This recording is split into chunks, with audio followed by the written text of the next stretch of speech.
പ്രിയപ്പെട്ട വിദ്യാർത്ഥി സുഹൃത്തുക്കളെ, കണ്ണൂർ യൂണിവേഴ്സിറ്റി 2026 ഡിഗ്രി അഡ്മിഷന്റെ ഭാഗമായിട്ടുള്ള second allotment Kannur university publish ചെയ്തിരിക്കണം. സെക്കൻഡ് അലോട്ട്മെന്റ് നിങ്ങളുടെ ആപ്ലിക്കേഷൻ നമ്പറും പാസ്വേഡും ഉപയോഗിച്ചുകൊണ്ട് നിങ്ങൾക്ക് പരിശോധിക്കാവുന്ന സൈൻ ഇൻ ചെയ്ത് നിങ്ങൾക്ക് പരിശോധിക്കാവുന്നതാണ്.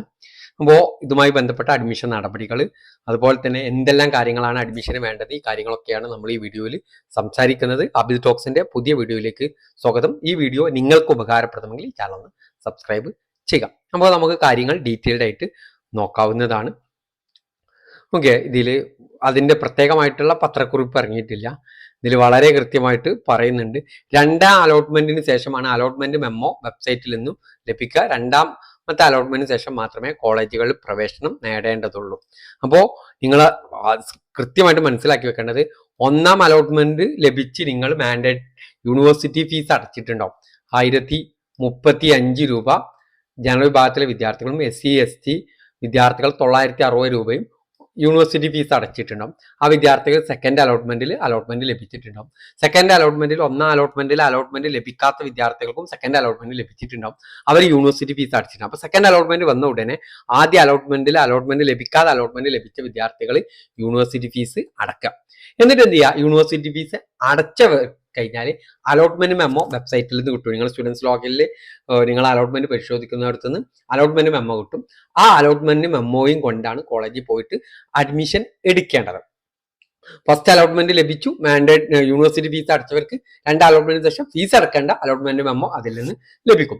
രണ്ട് അലോട്ട്മെന്റിന് ശേഷം ഹയർ ഓപ്ഷൻസ് നിലനിർത്താൻ ആഗ്രഹിക്കുന്നവർ കോളേജിൽ പ്രവേശനത്തിൽ ഹാജരാകുകയും താൽക്കാലിക പ്രവേശനം നേടണം എന്ന് പറഞ്ഞു കഴിഞ്ഞാൽ, നിങ്ങൾക്ക് അഞ്ചാമത്തെ ഓപ്ഷൻ ലഭിച്ചു, അതിന് മുകളിൽ 4 ഓപ്ഷൻ ഉണ്ട്. അപ്പൊ നിങ്ങൾക്ക് എന്ത് ചെയ്യാം, കോളേജിൽ പോയിട്ട് എന്ത് ചെയ്യാം, 4 ഓപ്ഷൻ നിലനിർത്തിക്കൊണ്ട് കോളേജിൽ പോയിട്ട് താൽക്കാലിക പ്രവേശനം നേടാം.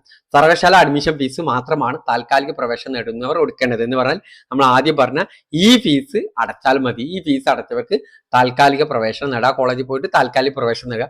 താൽക്കാലിക പ്രവേശനം നേടിയ വിദ്യാർത്ഥികളുടെ വിവരങ്ങൾ കോളേജുകൾ പ്രത്യേക രജിസ്റ്ററിൽ രേഖപ്പെടുത്തും. മറ്റു ഫീസുകൾ വാങ്ങേണ്ടതില്ല.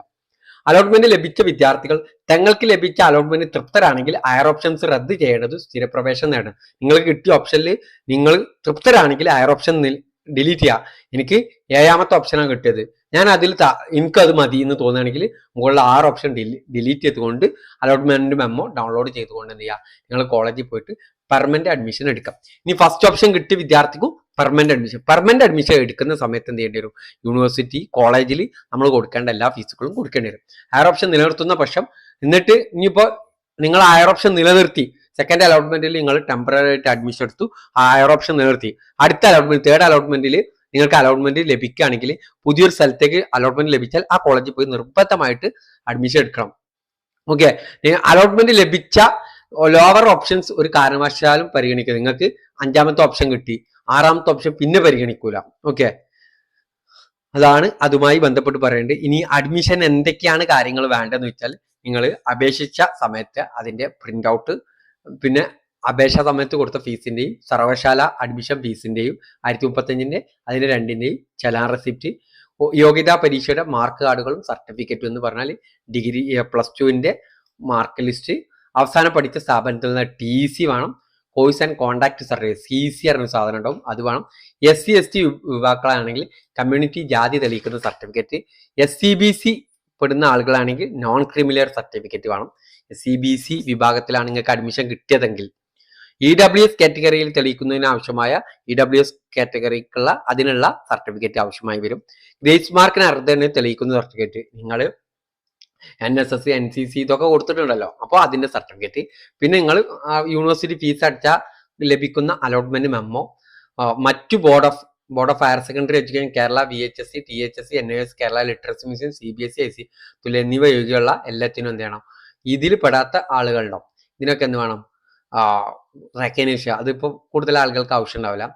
നേറ്റിവിറ്റി തെളിയിക്കുന്ന ആവശ്യമുള്ള ഏതെങ്കിലും ഒരു രേഖ എന്ന് പറഞ്ഞാൽ, നിങ്ങൾ സർക്കാർ എയ്ഡഡ് കോളേജുകളിലെ പ്രവേശനം 10 മാർക്ക് വെയിറ്റേജ് ക്ലെയിം ചെയ്യുന്നവർക്ക് സെയിം ജില്ലയിലാണ് എന്നുള്ള കണ്ണൂർ യൂണിവേഴ്സിറ്റി നിലനിൽക്കുന്ന വയനാട് ജില്ലയിൽ നിന്നുള്ള വിദ്യാർത്ഥികൾക്ക്, അതുപോലെ തന്നെ കണ്ണൂർ കാസർഗോഡ് ജില്ലയിൽ നിന്നുള്ള വിദ്യാർത്ഥികൾക്ക് അതിന്റെ ഇത് തെളിയിക്കുന്ന നേറ്റിവിറ്റി, അതിന് SLC മതിയാവും എന്നാണ് ഞാൻ വിശ്വസിക്കുന്നത്. വയനാട് ജില്ലയിലെ ആർട്സ് ആൻഡ് സയൻസ് കോളേജിൽ പ്രവേശനം 20 മാർക്ക് വെയിറ്റേജ് ക്ലെയിം ചെയ്യുന്ന വയനാട് ജില്ലക്കാരെ ST വിഭാഗത്തിന് അതിനും നാറ്റിവിറ്റി ആണ്. അപേക്ഷകൾ രേഖപ്പെടുത്തി മറ്റേതെങ്കിലും ക്ലെയിം തെളിയിക്കുന്ന സർട്ടിഫിക്കറ്റ്, OEC വിഭാഗത്തിൽപ്പെടുന്ന അപേക്ഷകർ SC/ST വിഭാഗത്തിൽ ഒഴിവുള്ള സീറ്റുകൾ പരിഗണിക്കുന്ന കമ്മ്യൂണിറ്റി തെളിയിക്കുന്നതിന് ആവശ്യമായ രേഖ, ഓക്കെ, നോൺ ക്രിമിനൽ എന്നിവ ഹാജരാക്കേണ്ടതാണ്. ഓക്കെ, ഇത്ര കാര്യങ്ങളാണ് ഇതുമായി ബന്ധപ്പെട്ട് പറയുന്നത്. നാളെ കോളേജിൽ പോയിട്ട് അഡ്മിഷൻ എടുക്കുക. ഓക്കെ.